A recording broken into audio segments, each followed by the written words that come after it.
Assalamualaikum warahmatullahi wabarakatuh.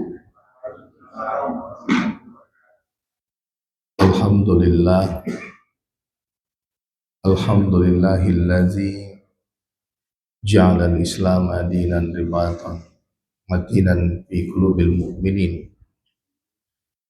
wallazi ja'ala al-qur'ana kitaban hadiyan lil muhtadin wallazi ja'ala Muhammadan rasulan aminan lil mu'minin. Asyhadu an la ilaha illallah wahdahu la syarikalah wa asyhadu anna Muhammadan abduhu wa rasuluhu la nabiyya ba'da. Allahumma salli wa sallim wa barik ala nabiyyina wa rasulina Muhammad wa ala alihi wa sahbihi wa sallim ajma'in. Bapak-bapak, ibu-ibu yang dimuliakan oleh Allah Subhanahu wa taala, wabil khusus pengurus masjid dan jajarannya. Alhamdulillahirabbil alamin, puji dan syukur kita panjatkan kehadirat Allah Subhanahu wa taala yang dengan limpahan rahmat, taufik, hidayah dan inayahnya pada kita semua, kita masih bisa menjalankan tugas-tugas kehambaan kita dan tugas-tugas kemanusiaan kita, tugas-tugas kehambaan kita kepada Allah dan tugas-tugas kemanusiaan kita kepada sesama manusia. Salawat beserta salam mudah-mudahan senantiasa tercurahkan kepada junjungan kita, Nabi kita Muhammad sallallahu alaihi wasallam beserta istri, keluarga dan sahabat beliau. Bapak Ibu yang dimuliakan oleh Allah, mudah-mudahan semua sehat, semua bahagia, dimudahkan segala urusan, dilapangkan rezeki, dimuliakan dan diangkat oleh Allah derajat kita dunia akhirat, dan dipelihara oleh Allah anak cucu keturunan kita selalu hidup dalam iman, dalam Islam. Di dalam surat Ali Imran ayat 190-191 itu Allah menegaskan tentang esensi manusia. Ya, di situ Allah mengatakan inna fi khalqis samawati wal ardi wa ikhtilafil laili wan nahari la ayatil liulil albab. Ya, di dalam penciptaan langit dan bumi, perubahan malam dan siang adalah tanda-tanda bagi ulul albab. Ya, siapa ulul albab ini? Allazina yadhkuruna Allaha qiyaman wa qu'udan wa 'ala junubihim wa yatafakkaruna fi khalqis samawati wal ard Rabbana ma khalaqta hadza batila subhanaka faqina azabannar. Jadi ulul albab itu kata Allah adalah orang-orang yang senantiasa mengingat Allah ketika berdiri, ketika duduk, ketika berbaring. Ya, mengingat Allah ketika berdiri, ketika duduk, ketika berbaring. Dan orang-orang yang memikirkan penciptaan langit dan bumi, perubahan malam dan siang, sehingga mereka menemukan jawaban, ya, Rabbana ma khalaqta hadza batila subhanaka faqina azabannar. Ya Allah, tidak ada yang kau ciptakan di muka bumi ini dengan sia-sia, selamatkan kami dari siksa neraka. Nah, di sini adalah akal, logika. Ya, yang di sini adalah qalbu, rasa. Itulah diri kita. Nah, yang ini memikirkan, ya, menganalisis, mengidentifikasi, ya, mengkomparasi dan memutuskan. Ini Tapi kalau yang ini merasakan, ya, tergantung ketenangan dan ketidaktenangan, kebahagiaan dan tidak kebahagiaan atau ketidakbahagiaan, cinta atau kebencian dan seterusnya. Ya, yang ini. Nah, diri kita Bapak Ibu itu dimulai dari kecerdasan spiritual yang ini, bukan kecerdasan intelektual. Apa dasarnya? Dasarnya adalah pada saat kita usia 4 bulan dalam kandungan kita, dalam kandungan ibu kita, usia 4 bulan dalam kandungan ibu kita, kata Rasulullah SAW, ditiupkan ruh. Jadi kecil sekali 4 bulan itu ya. Kemudian ditiupkan ruh. Nah, ruh yang ditiupkan ini dijelaskan oleh Allah di dalam surat 15 ayat 29. Surat 15 ayat 29, fa idza sawaituhu wa nafakhtu fihi min ruhi. Setelah aku sempurnakan ciptaanku, aku tiupkan ruh. Nah, sempurnanya ciptaan itu kata Allah di dalam surat Al-Mu'minun ayat 12, 13, 14, prosesnya dari nutfah, alaqah, mudghah. Jadi Bapak Ibu dulu berbentuk nutfah, alaqah, mudghah. Nah, dari ratusan juta calon manusia yang berada di sel sperma, di dalam sel sperma yang dipertemukan oleh Allah dengan indung telur, hanya satu yang jadi. Hebat. Allah luar biasa. Ya, yang jadi itu dari ratusan juta sel sperma, ratusan juta calon manusia, yang jadi cuma satu, dipilih oleh Allah, kita. Ya, kita yang dipilih oleh Allah. Terjadilah pembuahan nutfah, alaqah, mudghah. Setelah 4 bulan ditiupkan ruh, fa idza sawaituhu wa nafakhtu fihi min ruhi. Setelah aku sempurnakan ciptaanku, aku tiupkan ruh. Nah, ruh yang ditiupkan itu adalah ruh yang sudah mengenal penciptanya.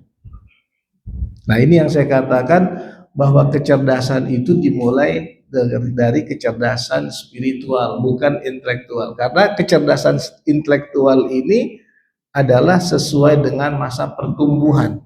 Tapi kalau ini diawali dari kehidupan. Mana dia? Surat 7 ayat 172. Di dalam surat 7 ayat 172, apa kata Allah? Alastu bi rabbikum. Bukankah aku adalah Tuhanmu? Maka ruh kita mengatakan, kami bersaksi engkaulah Tuhan kami. Qalu bala syahidna. Nah, ini adalah pondasi utama di mana kecerdasan spiritual mendahului kecerdasan intelektual.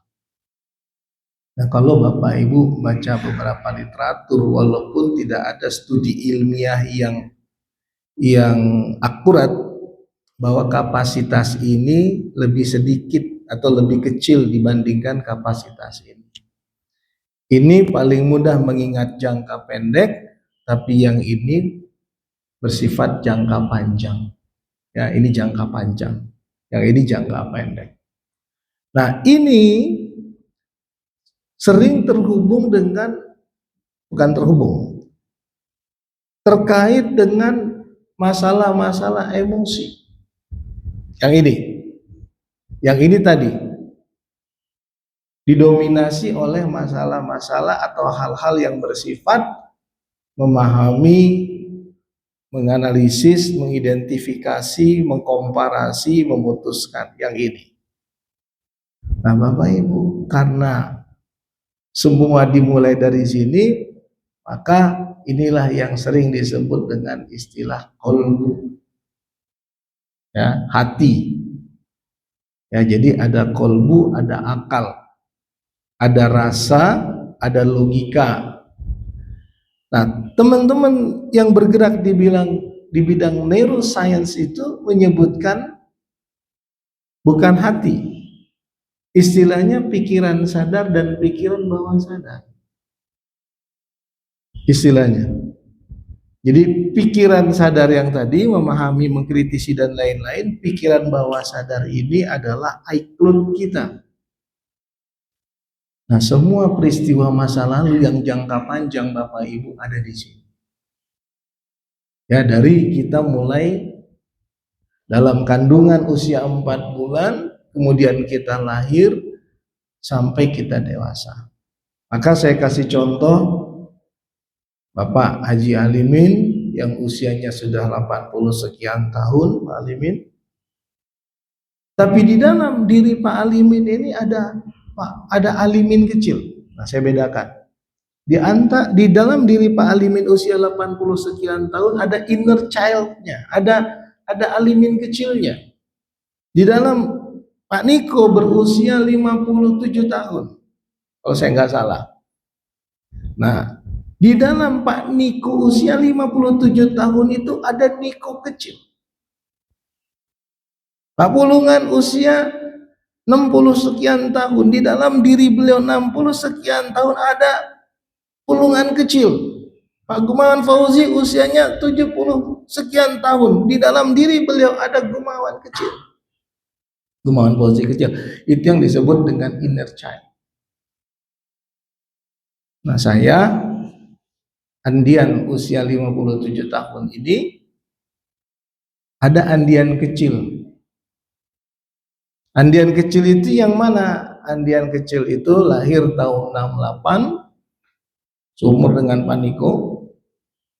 Lahir tahun 68, 69 dia bahagia. Andian kecil nih bahagia di usia 69, di tahun 69, punya adik, dia suka lihat adiknya, dia cium adiknya, dia merangkak, datengin adiknya sedang tidur, bahagia. Andian kecil bahagia. Tapi tahun 70 Andian kecil sedih, adiknya Linda meninggal. Tahun 71 Andian kecil bahagia lagi, umur 3 tahun Dewi lahir. Tapi tahun 72 Andian kecil sedih lagi, Dewi meninggal. Tahun 73 Andian kecil bahagia lagi, Rosa lahir. Tapi tahun 74 Andian kecil menangis lagi, ayah yang meninggal. Tuh, ada cerita tentang Andian kecil. Jadi Andian kecil itu tahun 74, 75, 76, 81, kalau lihat ada ayah menggendong anaknya, mencium anaknya, memeluk anaknya, Andian kecil diam. Dia lihat, kok orang lain punya ayah, kok aku nggak punya ayah. Nah, Andian dewasa ini, Andian menua ini, yang umurnya 57 masuk 58 tahun, pergi umrah atau pergi haji. Suka berdoa di depan Ka'bah atau di Arafah, memohon doa atas ampunan, semoga Allah mengampuni dosa ayahnya, sambil meneteskan air mata, menangis. Si Andian 57 tahun ini. Tapi sebetulnya yang sedang menangis itu adalah Andian kecil, memori Andian kecil di masa lalu. Ada seorang wanita umur 45 tahun, tidak sempurna bahagianya. Dia bilang, kenapa saya suka nggak nyaman dekat dengan orang tua saya? Karena ternyata wanita, Nita namanya misalnya, Nita kecil di masa lalu suka dimarahin oleh ayahnya, suka dikurung oleh ayahnya, suka diabaikan oleh ayahnya. Maka Nita kecil itu masih ada pada Nita usia 45 tahun. Itu bukan ini Bapak Ibu, tapi adalah cerita tentang luka di masa lalu. Ya, cerita tentang luka di masa lalu. Nah Bapak Ibu, ternyata saya baca literatur, karakter kita hari ini banyak dibentuk oleh peristiwa masa lalu. Ya, karakter kita hari ini banyak dibentuk oleh peristiwa masa lalu. Ada seorang kakak cerita, kenapa saya dengki, iri sama adik saya ya. Padahal adik saya itu sayang sama saya. Adik saya itu peduli sama saya, tapi kenapa saya iri sama adik saya? Ternyata di peristiwa masa lalunya, di saat mereka kecil, selalu dibanding-bandingkan oleh orang tuanya. Ya, si kakak ini dibandingkan oleh orang tuanya dengan adiknya. Adiknya lebih cantik, lebih ini, lebih itu. Akhirnya dewasanya itu, dia punya iri dengan adiknya. Artinya juga saya ingin mengatakan pada Bapak Ibu, karakter hari ini dibentuk oleh peristiwa masa lalu. Nah, itu harus kita pertama Bapak Ibu. Apa yang pertama? Memaafkan dan melepaskan semua cerita tentang luka di masa lalu. Tidak ada manusia yang tidak pernah terluka. Tidak ada manusia yang tidak pernah diuji oleh Allah. Ya, memaafkan dan melepaskan semua cerita tentang luka di masa lalu. Yang kedua adalah jangan mencemaskan hidup kita hari ini. Ya, jangan mencemaskan hidup kita hari ini. Kita harus punya keyakinan, kesadaran bahwa Allah membersamai kita di setiap langkah hidup kita. Yang ketiga, jangan takut menjalani hari esok, menatap hari esok. Ya. Di dalam surat 57 ayat 22. Ya, surat 57 ayat 22. Di situ Allah menegaskan ma asaba min musibatin fil ardi wala fi anfusikum illa fi kitabim min qabli an nabra'aha inna dzalika 'alallahi yasir. Nah, ini ayat ini paling tepat untuk menegaskan akan berdamainya kita dengan takdir kita, Bapak. Ya, Bapak Ibu, berdamai dengan takdir. Kenapa? Karena Allah menegaskan apa saja yang menimpa di muka bumi ini dan menimpa dirimu sudah tertulis di Lauh Mahfuz sebelum Allah menciptakan. Ya, apa saja yang menimpa di muka bumi ini dan menimpa dirimu sudah tertulis di Lauh Mahfuz sebelum Allah menciptakan. Ada takdir yang nggak bisa kita kendalikan. Itu yang disebut dengan mubram. Semuanya atas kehendak mutlak Allah. Ada takdir yang masih bisa kita kendalikan. Itu pun ketentuannya baik menurut Allah, belum tentu baik menurut kita. Baik menurut kita belum tentu baik menurut Allah. Buruk menurut kita belum tentu buruk menurut Allah. Asa antakrahu syai'an wa huwa khairul lakum wa asa antuhibbu syai'an wa huwa syarrul lakum. Boleh jadi kamu membenci sesuatu padahal itu baik dari Allah untuk kamu. Boleh jadi kamu menyintai sesuatu padahal itu belum tentu baik menurut Allah buat kamu.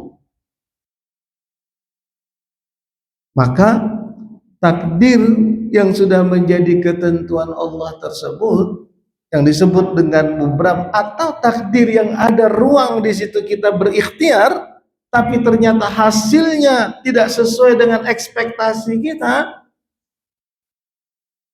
percaya, beriman bahwa Bapak Ibu, apa saja yang menimpa di muka bumi ini dan menimpa dirimu sudah tertulis di Lauh Mahfuz. Surat 57 ayat 22. Di ayat 23-nya, likaila ta'sau ala ma fatakum wa la tafrahu ala ma atakum bima atakum. Jadi ayat ini menegaskan kepada kita agar kamu tidak bersedih terhadap apa yang hilang darimu, dan agar kamu tidak bangga, tidak sombong terhadap apa yang datang kepadamu. Jadi hidup ini cuma sementara.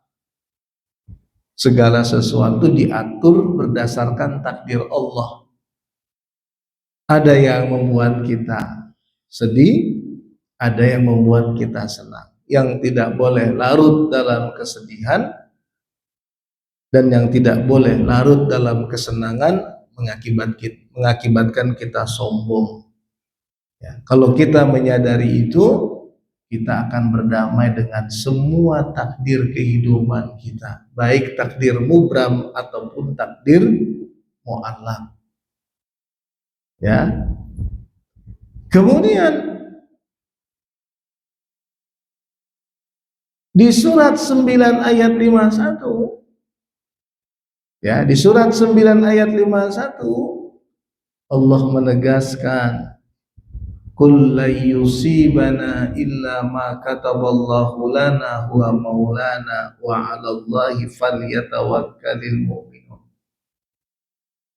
Katakan, tidak akan menimpa kita sesuatu kecuali yang ditakdirkan Allah kepada kita. Katakan, tidak akan menimpa kita sesuatu kecuali yang ditakdirkan Allah kepada kita. Hendaklah orang beriman bertawakal kepada Allah.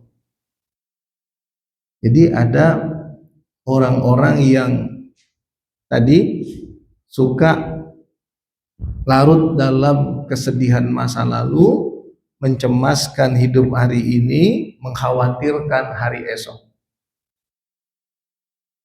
Diajarkan oleh Allah untuk menegaskan, Qul la yusibana illa ma kataballahu lana huwa maulana wa 'alallahi falyatawakkalul mu'minun.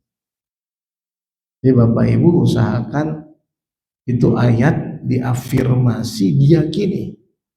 Surat 9 ayat 51 diafirmasi dan diyakini bahwa tidak akan menimpa kita sesuatu kecuali yang ditakdirkan Allah kepada kita. Kalau Allah tidak tetapkan itu, tidak takdirkan itu menimpa kita, tidak akan terjadi. Ada nasihat Allah Subhanahu wa taala, nasihat Rasulullah sallallahu alaihi wasallam kepada seorang anak muda, anak kecil. Abdullah bin Abbas.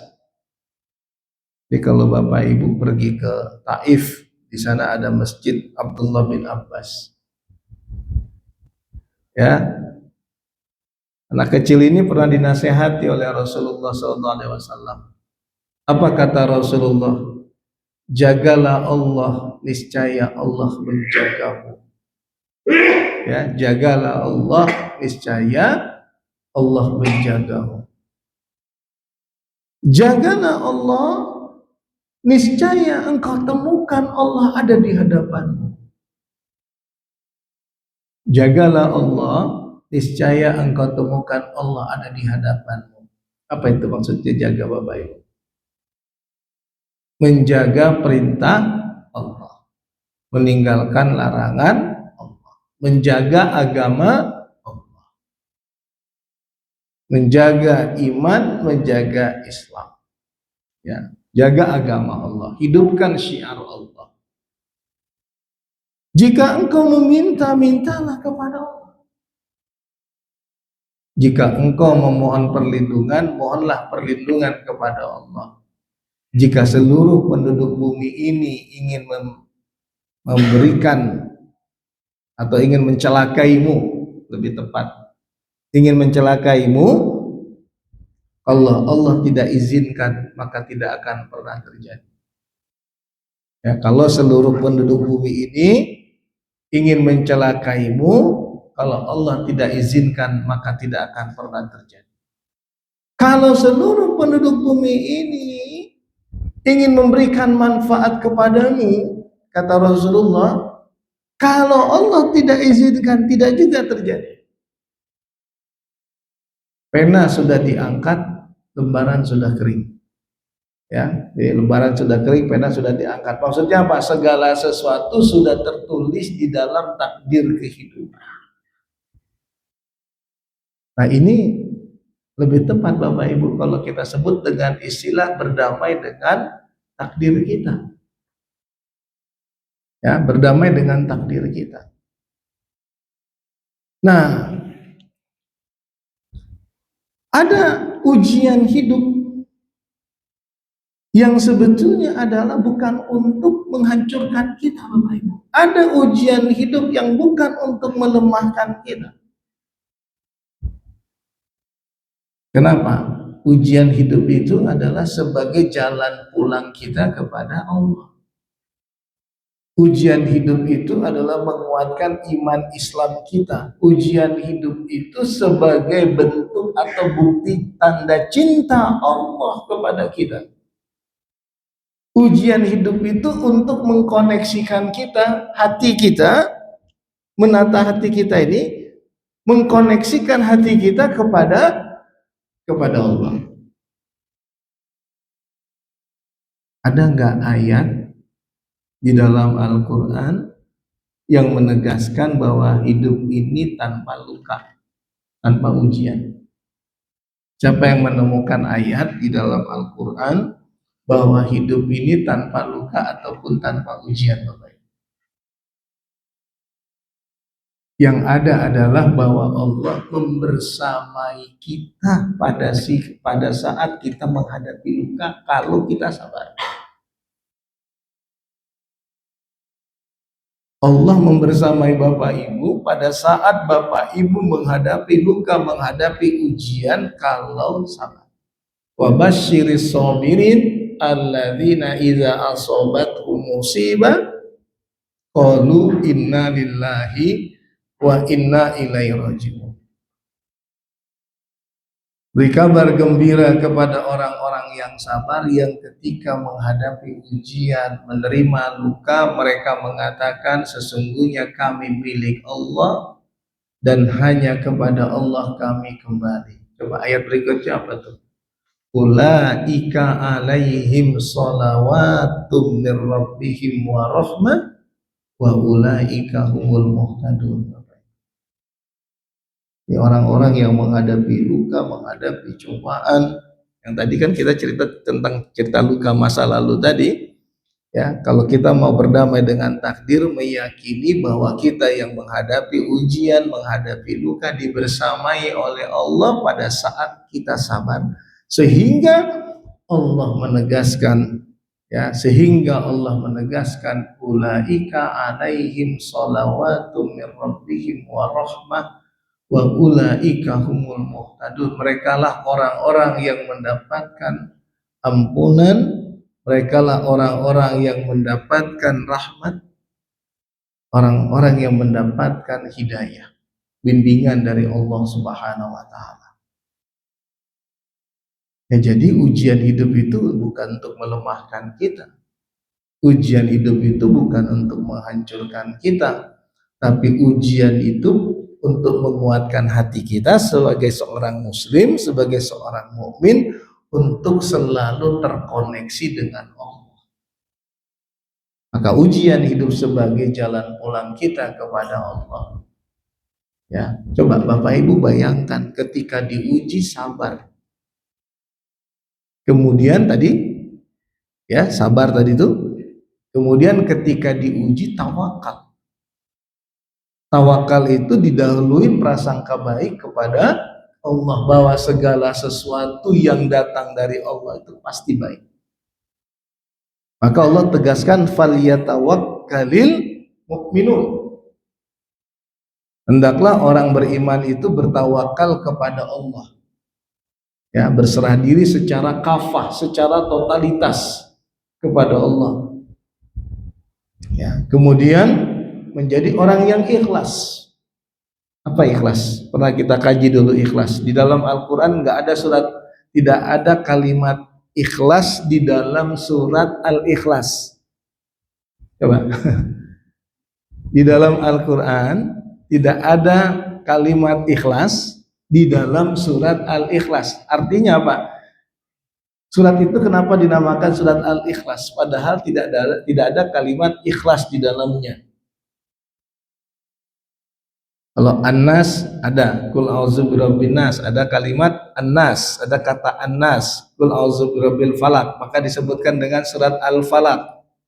Al-Ma'un, ara'aital ladzi kadzibu biddin, seterusnya ada Al-Ma'un, ada kalimat Al-Ma'un. Al-Kafirun, ara'aital ya ayyuhal kafirun, ya.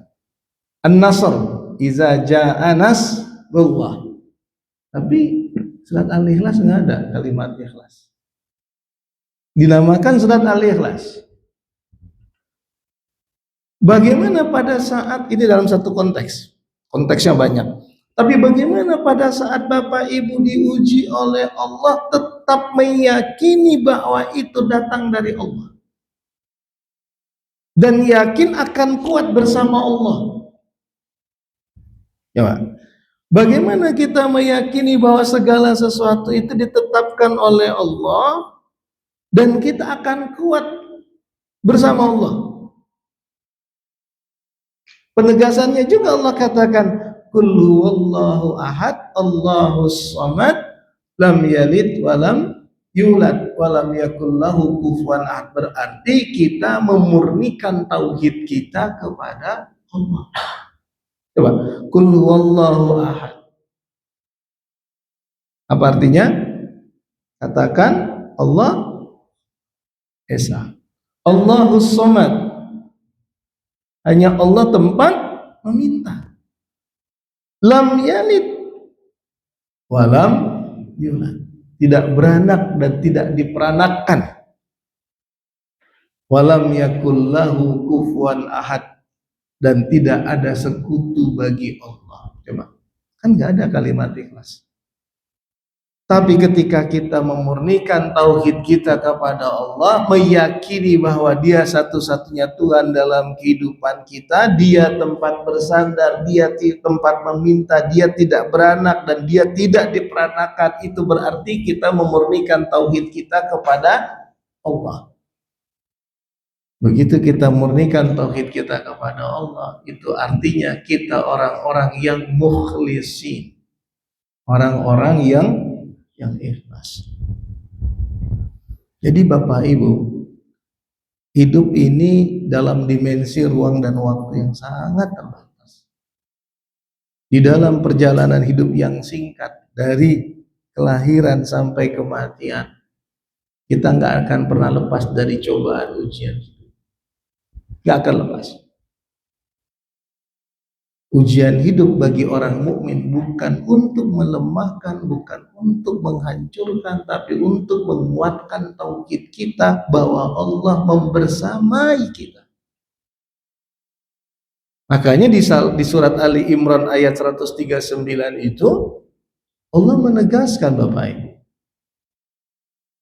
wala tahinu wala tahzanu wa antumul a'launa in kuntum mu'minin. Jangan kamu merasa lemah, jangan kamu bersedih hati. Kamu manusia yang paling tinggi derajatnya jika kamu beriman. Ya, gak boleh lemah, gak boleh sedih. Kamu adalah manusia yang paling tinggi derajatnya jika kamu beriman. Dan ini hanya semasa hidup saja. Semua sama di hadapan Allah. Allah hanya pengen melihat siapa orang yang paling beriman di antara kamu. Saya selalu bilang sama jemaah kemarin gitu. Hidup ini itu sementara. Dan kita diciptakan oleh Allah, dipilih oleh Allah menjalani kehidupan kita. Rezeki kita berbeda satu sama lain, pekerjaan kita berbeda, tidak yang sama, mungkin sama-sama guru, tapi aspek yang lainnya berbeda. Sama-sama polisi, tentara, aspek lainnya berbeda. Sama-sama ustadz, aspek lainnya berbeda. Nah, itu semua hanya dalam konteks kehidupan di dunia.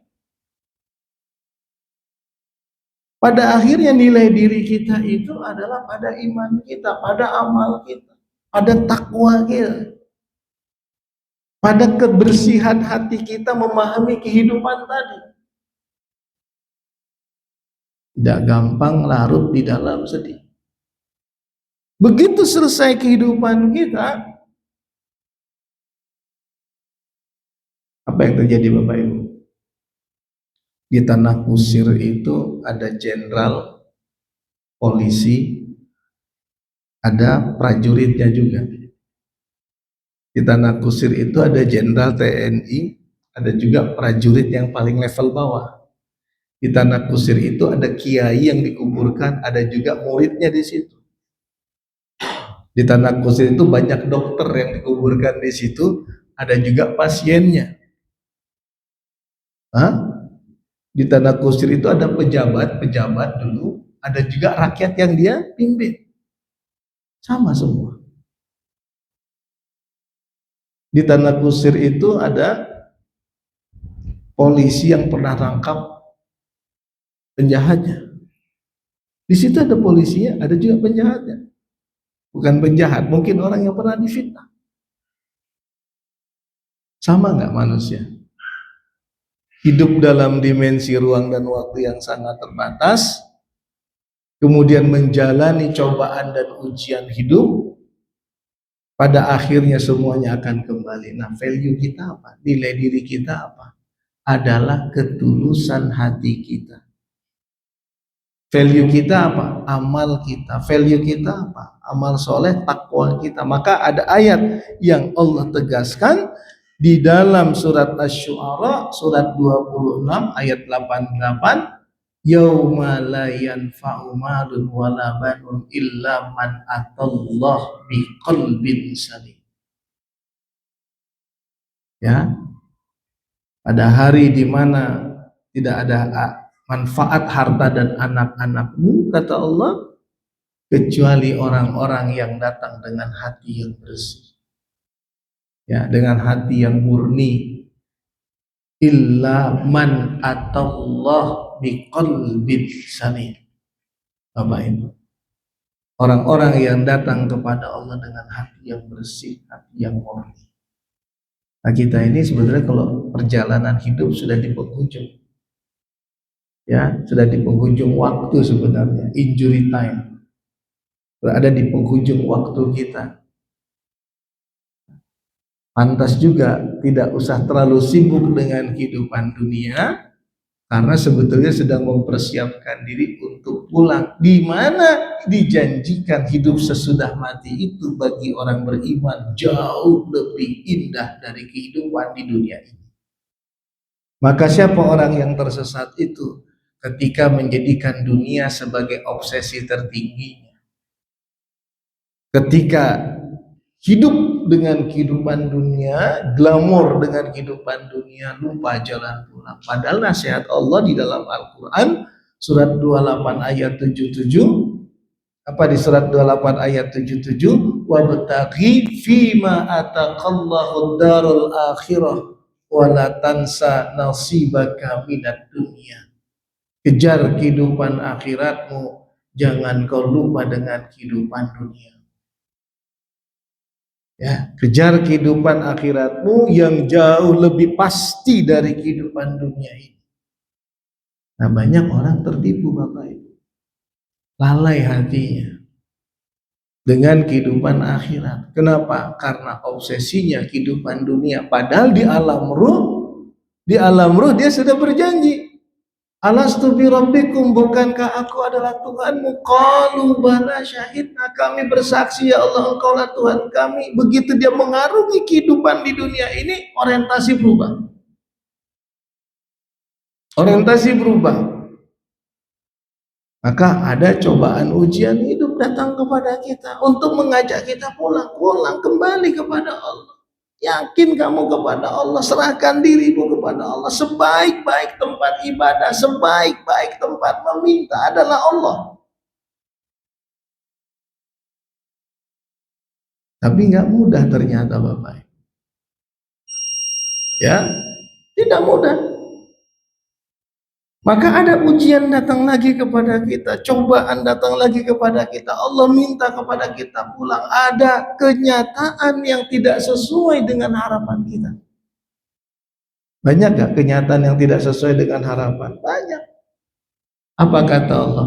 Asa an takrahu syai'an wa huwa khairul lakum wa asa an tuhibbu syai'an wa huwa syarrul lakum. Al-Baqarah 216. Boleh jadi kamu membenci sesuatu padahal itu baik dari Allah untuk kamu. Boleh jadi kamu menyintai sesuatu padahal belum itu yang terbaik yang diberikan, belum tentu itu yang terbaik yang diberikan Allah kepada.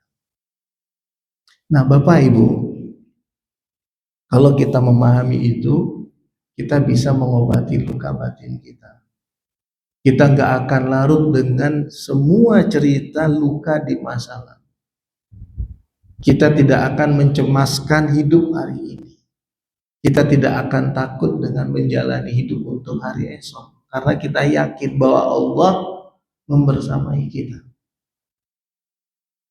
Nah, bagaimana kita bisa merasakan ruang hening sehingga Bapak Ibu merasakan dekat dengan Allah? Ini ada hadisnya nih. Apa kata Rasulullah SAW? Anta'budallah ka'annaka tara fa illam takun tara fa innahu yaraka. Kau sembah Allah seakan-akan engkau melihatnya. Ini hadis sahih. Engkau sembah Allah seakan-akan engkau melihatnya. Tapi jika engkau tidak melihatnya, yakinlah Allah melihatmu. Kenapa kita sholat kurang khusyuk? Kenapa kita berdoa feel-nya nggak dapat? Kenapa kita baca Quran tapi tidak merasakan ketenangan? Kenapa? Nanti Bapak Ibu pelajari di rumah. Ada namanya gelombang otak secara neuroscience ya. Ini diteliti. Jadi ini ada penelitian, ada gelombang otak beta, alpha, theta, delta, gamma. Beta, alpha, theta, delta, gamma. Kalau Bapak Ibu nyetir, nyari alamat, kerja, ngetik, komunikasi, meeting, itu pasti gelombang otaknya sibuk. Namanya gelombang otak beta. Kalau Bapak Ibu sholat tapi gelombang otaknya masih beta, maka gak khusyuk. Kalau saya zikir gelombang otak saya beta, saya gak akan khusyuk. Maka gelombang otak beta itu diturunkan ke alfa. Nah, kita sholat, kita berwudu, kalau kita nikmati proses wudu kita, kemudian kita tata hati kita boleh merasakan tenang, kemudian kita sholat dengan khusyuk, gelombang otak kita turun ke alfa. Ya, turun ke alfa. Maka yang paling dahsyat itu di sepertiga malam. Ya, kalau sholat wajib pasti dahsyatnya ke masjid. Kenapa? Karena masjid ini merupakan support system untuk kekhusyuan sholat. Bagian dari support system untuk kekhusyuan sholat masjid dibandingkan rumah. Nah, tapi kalau tempat yang paling dahsyat tanah suci, kan gitu. Waktu yang paling dahsyat setiap hari kita sepertiga malam. Bulan yang paling dahsyat bulan Ramadan. Di 10 malam terakhir lebih dahsyat. Tapi sepertiga malam bertemu dengan bulan 10 malam bulan 10 hari terakhir di bulan Ramadan, berada di tanah sucimu, subhanallah, gelombang otak itu bukan hanya di alfa tapi di theta. Merasakan khusyuk, merasakan Allah hadir. Nah, Bapak Ibu, Koneksi kita dengan Allah itu melalui hati yang bersih. Di saat ini bisa kita turunkan tidak sibuk, hati kita terkoneksi dengan Allah, maka apa yang terjadi Bapak Ibu? Itulah yang dikatakan ketenangan, itulah yang dikatakan kedamaian, itulah yang dikatakan kebahagiaan. Ya, jadi perjalanan hidup yang singkat ini dan kita berada di injury time, di sisa waktu kita, di sisa umur kita, mari kita tingkatkan ibadah-ibadah kita, mari kita berdamai dengan takdir kita, mari kita terus koneksikan hati kita dengan Allah, agar apa? Agar pada saat kita dipanggil oleh Allah, ya ayyatuhan nafsul mutmainnah irji'i ila rabbiki radiyatan mardiyah fadkhuli fi ibadi wadkhuli jannati. Wahai jiwa yang tenang, kembalilah ke sisi Tuhanmu dengan damai, masuklah ke dalam golongan hamba-hambaku, masuklah ke dalam surgaku. Kita datang yauma la yanfa'u malun wala banun illa man atallah biqalbin salim. Pada hari tidak ada guna harta dan anak-anakmu kecuali orang-orang yang datang kepada Allah. Kita datang kepada Allah dengan apa? Qalbun salim, hati yang bersih. Ya, hati yang damai, hati yang bahagia. Baik Bapak Ibu, itu saja. Ya, waktunya cuman kurang dari 1 jam. Ya, nanti kita akan kaji bahas lagi di next pertemuan. Sebetulnya ini tentang buku saya yang kemarin itu, yang Bapak Ibu baca itu, buku Titik Balik Jiwa itu, ya, adalah momen di mana seseorang kembali kepada Allah setelah menghadapi cobaan ujian itu. Ya, jadi satu poinnya adalah banyak orang diuji, dia merasa lemah, dia merasa hancur, padahal ujian hidup itu adalah titik balik jiwa dia seharusnya. Ketika dia diuji, dia harusnya itu menjadi titik balik jiwa dia untuk kembali kepada Allah. Ada yang diambil mobilnya, hilang, kemudian dia jadi khusyuk ibadahnya. Ada yang bangkrut bisnisnya, itu titik balik jiwa, jadi khusyuk ibadahnya. Ada yang perceraiannya menyebabkan dia mengalami titik balik jiwa, lebih baik iman Islam. Banyak sekali ternyata di dalam kehidupan ini, terutama jemaah-jemaah saya, orang-orang yang menghadapi cobaan, menghadapi luka, kemudian dia bilang, Ustaz, ternyata subhanallah, itu Allah sayang sama aku, Ustaz. Ternyata apa? Aku menemukan cahaya di situ. Walaupun berat pada saat menghadapi ujian dan luka itu. Ya, berat sebenarnya, tapi itu adalah titik balik jiwaku. Coba, Bapak Ibu pasti menemukan titik balik jiwanya. Dan akan menemukan di masa yang akan datang sampai kita pulang. Itulah ujian yang mengantarkan kepada kebaikan di dalam hidup kita. Saya kira itu. Ada pertanyaan? Baik, Pak. Gimana kita bisa membedakan apakah itu takdir kita, apakah itu ujian kita, atau apakah itu pilihan kita? Ya, tadi saya ingin mengatakan ada takdir yang disebut dengan takdir mubram, ketentuan mutlak Allah. Kita lahir sebagai laki-laki, kita punya anak, anak-anak kita ya adalah anak-anak kita itu, ya. Kemudian ibu kita adalah ibu kita, ayah kita adalah ayah kita. Kita lahir sebagai orang Indonesia dan seterusnya. Itulah takdir, sudah menjadi ketentuan mutlak Allah. Kita nggak bisa pilih suku kita nggak bisa pilih lahir dari rahim ibu yang mana, bapak kita siapa, kita nggak bisa pilih. Anak-anak kita itu nggak bisa milih ayahnya, nggak bisa milih ibunya. Itu ketentuan mutlak Allah. Ada takdir yang merupakan pilihan hidup kita. Misalnya saya ingin katakan, paling gampang deh, yang lahir tahun 68 dulu bayi, ya Pak Niko ya, lahir tahun 68 bayi dulu, ada ribuan bayi dulu yang lahir tahun 68. Tapi maaf, yang lahir pada tahun 68 itu setelah dia dewasa, ada yang jadi TNI, ada yang jadi polisi, ada yang jadi ustadz, ada yang jadi dokter, ada yang jadi insinyur, ada yang jadi cleaning service, ada yang jualan, ada yang dagang, ada yang pengusaha yang lahir tahun 68. Contohnya itu aja dulu, lahir tahun 68. Ya. Nah, itu semua tidak lepas dari ikhtiar manusia. Kenapa? Allah nggak akan pernah merubah nasib suatu kaum sehingga mereka merubah apa yang ada pada diri mereka. Innallaha la yughayyiru ma biqaumin hatta yughayyiru ma bi anfusihim.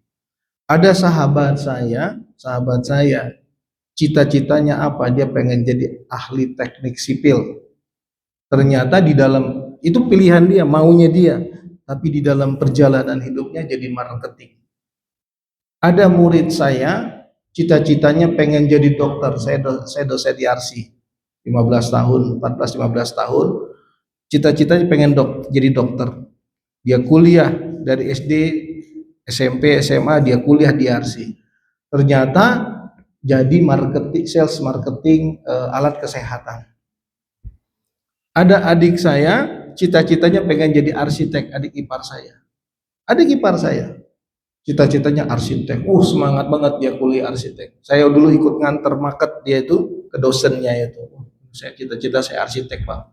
Sekarang ahli komunikasi. Gak ada hubungannya sama arsitek. Nah, ada yang kuliah di UIN, cita-citanya dulu tanya, mau jadi apa? Jadi ustaz. Maka dia kuliah di UIN. Ya kan? Ternyata setelah tamat dia ahli pengobatan. Begitu.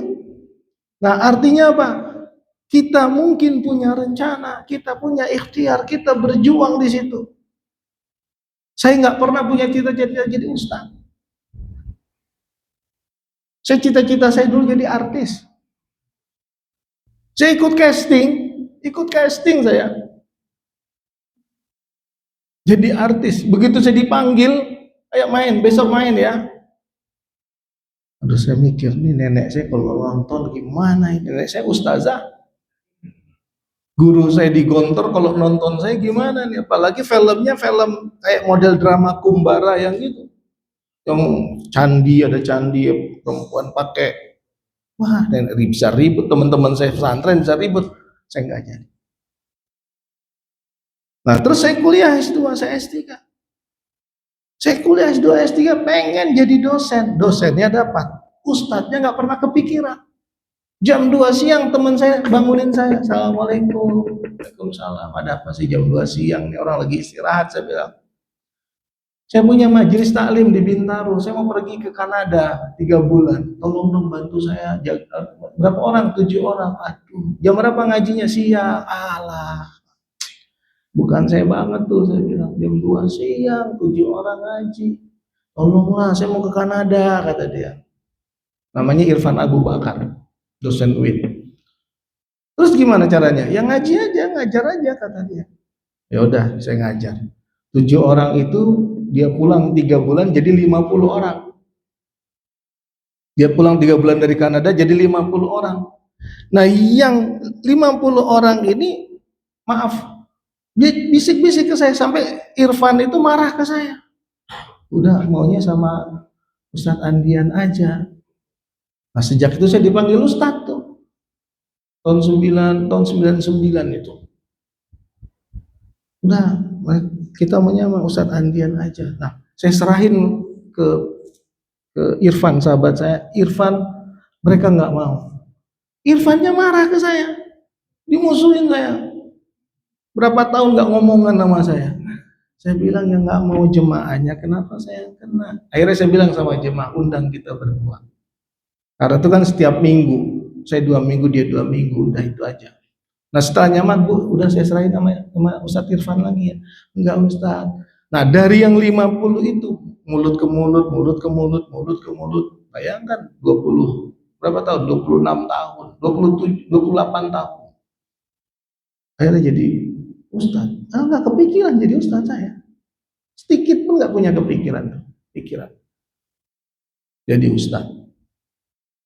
Ya coba Bapak Ibu, siapa bapak-bapak yang pengennya ini tapi dikasih oleh Allah yang ini?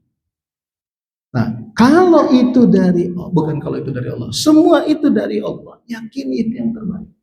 Walaupun ada turbulence, Semua nih, ini muka-muka yang menghadapi turbulence. Ya kan? Pak Alimin kan menghadapi turbulence kan? Cerita-cerita kita kemarin itu. Semua turbulence. Aniko mungkin masih menghadapi turbulence. Pak Pulungan juga, Pak Gumawan Fauzi juga, saya pikir menghadapi turbulence. Semua kita menghadapi turbulence. Nah, turbulence itulah yang kata Allah keniscayaan. Nah, begitu kita keluar dari turbulence itu, walaupun nanti akan masuk ke turbulence berikutnya, karena kan ujian hidup nggak akan ada akhirnya.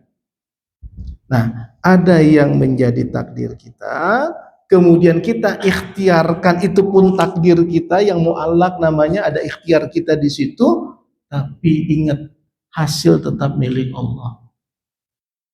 Maka baik menurut Allah belum tentu baik menurut kita.